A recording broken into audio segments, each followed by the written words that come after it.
I am going to show you how to pick lettuce from a Growbot. It's actually pretty easy, really.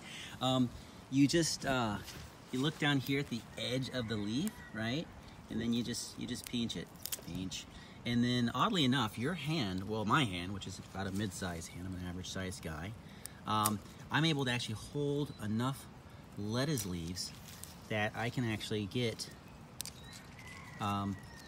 3 really big salads out of it. I can't quite do 4, but 3 with basically no problem. And just going through and just picking it like that, you just reach down there, you see there's a base, and you just give it a gentle pinch, right?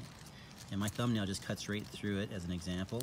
You probably twist it, but I wouldn't twist and pull because the plant stems are pretty delicate, especially certain kinds of lettuce, especially the lettuce that you'll be growing in your Growbots is actually well, not always, but often it's just it's a more delicate varieties than you can get in the store, because in the store they have to get shelf stable and also transportable and refrigeratable and all these other things so that you can have a edible head of lettuce when you go to the store.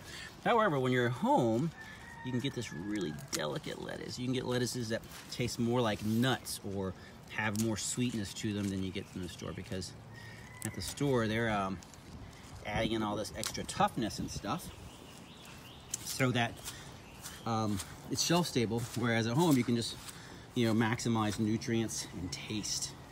Okay, so that's basically it. I just picked enough for like one small salad right there, and just wanted to show you how that's done. I hope you guys have a fantastic time with your Growbot.